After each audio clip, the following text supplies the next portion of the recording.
My fellow Americans, I'm speaking to you tonight from the Oval Office. Before I begin, let me speak to important news from earlier today. After 8 months of nonstop negotiation, by my administration, a ceasefire and a hostage deal has been reached by Israel and Hamas, the elements of which I laid out in great detail in May of this year. This plan was developed and negotiated by my team, and will be largely implemented by the incoming administration. That's why I told my team to keep the incoming administration fully informed, because that's how it should be, working together as Americans. This will be my final address to you from the American people from the Oval Office, from this desk as president. And I've been thinking a lot about who we are, and maybe more importantly, who we should be. Long ago in New York Harbor, an iron worker installed beam after beam, day after day. He was joined by steel workers, stonemasons, engineers. They built not just a single structure, but a beacon of freedom. The very idea of America was so big, we felt the entire world needed to see. The Statue of Liberty, a gift from France after our Civil War. Like the very idea of America, it was built not by one person, but by many people, from every background and from around the world. Like America, the Statue of Liberty is not standing still. Her foot literally steps forward of human bondage. She's on the march, and she literally moves. She was built to sway back and forth to withstand the fury of stormy weather, to stand the test of time because storms are always coming. She sways a few inches, but she never falls into the current below. An engineering marvel. The Statue of Liberty is also an enduring symbol of the soul of our nation. A soul shaped through good times and tough times. We've withstood it all. A nation of pioneers and explorers, of dreamers and doers, of ancestors native to this land, of ancestors who came by force, a nation of immigrants who came to build a better life, a nation holding the torch of the most powerful idea ever in the history of the world, that all of us are created equal, that all of us deserve to be treated with dignity, justice, and fairness, that democracy must defend and be defined and be imposed, moved in every way possible. Our rights, our freedoms, our dreams. But we know the idea of America, our institution, our people, our values that uphold it are constantly being tested. Ongoing debates about power and the exercise of power. But whether we lead by the example of our power or the power of our example. Whether we show the courage to stand up to the abuse of power or we yield to it. After 50 years at the center of all of this, I know that believing in the idea of America means respecting the institutions that govern a free society. The presidency, the Congress, the courts, a free and independent press. Institutions that are rooted, they just might not reflect the timeless words, but they echo the words of the Declaration of Independence. We hold these truths to be self-evident. Rooted in the timeless words of the Constitution, we the people. Checks and balances. It may not be perfect, but it's maintained our democracy for nearly 250 years, longer than any other nation in history that's ever tried such a bold experiment. In the past 4 years, our democracy has held strong. And every day I've kept my commitment to represent history. I've had a great partner in Vice President Kamala Harris. It's been the honor of my life to see the resilience of essential workers getting us through a once-in-a-century pandemic. The heroism of service members and first responders keeping us safe. The determination of advocates standing up for our rights and our freedoms instead of losing their jobs to an economic crisis that we inherited. Millions of Americans now have the dignity of work. Millions of entrepreneurs and companies creating new businesses and industries, hiring American workers, using American products. And together, we've launched a new era of American possibilities. One of the greatest modernizations of infrastructure in our entire history.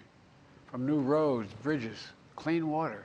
We invented the semiconductor, smaller than the tip of my little finger. And now is bringing those chip factories and those jobs back to America where they belong, creating thousands of jobs. Finally, giving Medicare the power to negotiate lower prescription drug prices for millions of seniors. And finally, doing something to protect our children and our families by passing the most significant gun safety law in 30 years and bringing violent crime to a 50-year low, meeting our sacred obligation to over 1 million veterans so far who are exposed to toxic materials, and to their families, providing medical care and education benefits and more. It'll take time to feel the full impact of all we've done together. But the seeds are planted, and they'll grow and they'll bloom for decades to come. At home, we've created nearly 17 million new jobs, more than any other single administration, a single term. More people have health care than ever before. And overseas, we've strengthened NATO. Ukraine is still free. And we pulled ahead of our competition with China, and so much more. I'm so proud of how much we've accomplished together for the American people. And I wish the incoming administration success, because I want America to succeed. That's why I've held my duty to ensure a peaceful and orderly transition of power, to ensure by the power of our example. I have no doubt that America is in a position to continue to succeed. That's why my farewell address tonight, I want to warn the country of some things that give me great concern. This is a dangerous that's a dangerous concentration of power in the hands of a very few ultra-wealthy people. And the dangerous consequences if their abuse of power is left unchecked. Today, an oligarchy is taking shape in America of extreme wealth, power, and influence that literally threatens our entire democracy, our basic rights and freedoms, and a fair shot for everyone to get ahead. We see the consequences all across America, and we've seen it before, more than a century ago. But the American people stood up to the robber barons back then and busted the trusts. They didn't punish the wealthy. They just made the wealthy play by the rules everybody else had to. Workers want rights to earn their fair share. You know, they were dealt into the deal, and it helped put us on a path to building the largest middle class, the most prosperous century any nation in the world has ever seen. And we've got to do that again. In the last 4 years, that is exactly what we've done. People should be able to make as much as they can, but play by the same rules, pay their fair share of taxes. So much is at stake. Right now, the existential threat of climate change has never been clearer. Just look across the country, from California to North Carolina. Now, it's working, creating jobs and industries of the future. Now, we've proven we don't have to choose between protecting the environment and growing the economy. We're doing both. The powerful forces want to wield their unchecked influence to eliminate the steps we've taken to tackle the climate crisis, to serve their own interest for power and profit. We must not be bullied into sacrificing the future of our children and our grandchildren. We must keep pushing forward and push faster. There's no time to waste. It's also clear that American leadership in technology is an unparalleled source of innovation that can transform lives. We see the same dangers of the concentration of technology, power, and wealth. You know, his farewell address, President Eisenhower spoke of the dangers of the military-industrial complex.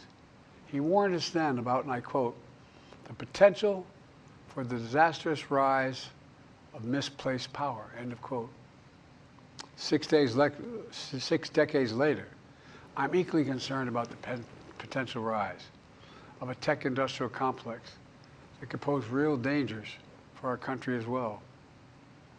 Americans are being buried under an avalanche of misinformation and disinformation, enabling the abuse of power. The free press is crumbling. Editors are disappearing. Social media is giving up on fact-checking. The truth is smothered by lies told for power and for profit. We must hold the social platforms accountable to protect our children, our families, and our very democracy. Meanwhile, artificial intelligence is the most consequential technology of our time, perhaps of all time. Nothing offers more profound possibilities and risks for our economy and our security, our society, for humanity. Artificial intelligence even has the potential to help us answer my call to end cancer as we know it.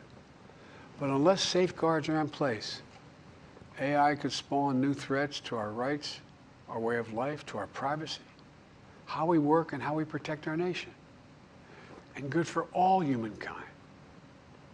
In the age of AI, and as the land of liberty, America, not China, of AI. You know, in the years ahead, it'll help to be, it's going to be up to the president, the presidency, the Congress, the courts, the free press, and the American people to confront these powerful forces, reform the tax code, not by giving the biggest tax cuts to billionaires, but by making them begin to pay their fair share. We need to get dark money, 18-year time limit, term limit, time and term, for the strongest ethics and the strongest ethics reforms for our Supreme Court. We need to ban members of Congress from trading stock while they're in the Congress. We need to amend the Constitution to make clear that no president is immune from crimes that he or she commits while in office. The president's power is not limited. It's not absolute, and it shouldn't be. And in a democracy, there's another danger to the concentration of power and wealth. It erodes a sense of unity and common purpose. It causes distrust and division. Participating in our democracy becomes exhausting and even disillusioning. And people don't feel like they have a fair shot. A fair shot is what makes America, America. Everyone's entitled to a fair shot, not a guarantee, but just a fair shot, an even playing field, going as far as your hard work and talent can take you. We can never lose that essential truth, remain who we are. I've always believed, and I've told other world leaders, possibilities. Only in America do we believe anything is possible. Like a kid with a stutter from modest beginnings in Scranton, Pennsylvania, and Claremont, Delaware, sitting behind this desk in the Oval Office as President of the United States. That's the magic of America. It's all around us. Upstairs in the residence of the White House, I've walked by a painter climbing on the outstretched arm of the statue that holds the torch. It reminds me every day I pass it of the story and soul of our nation and the power of the American people. There's a story of a veteran. This is a veteran, the son of an immigrant, whose job was to climb that torch and polish the amber panes so rays of light could reach out as far as possible. He was known as the keeper of the flame. He once said of the Statue of Liberty, quote, speaks a silent universal language, one of hope that anyone who seeks and speaks freedom can understand. Yes, we sway back and forth to withstand the fury of the storm, to stand the test of time. A constant struggle, a short distance between peril and possibility. But what I believe is the America of our dreams is always closer than we think. To make our dreams come true. Let me close by stating my gratitude to so many people, to the members of my administration, as well as public service and first responders across the country and around the world. Thank you for stepping up to serve.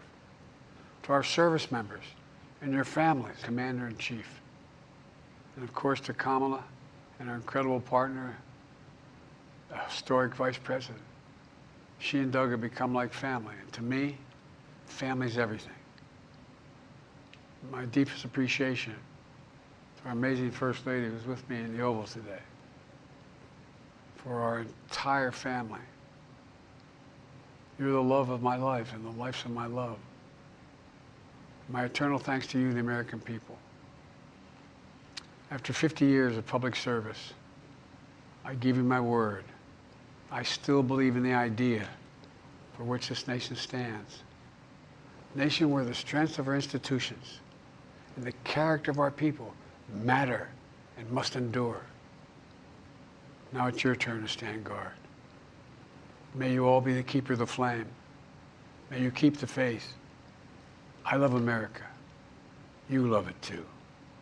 God bless you all. And may God protect our troops. Thank you for this great honor.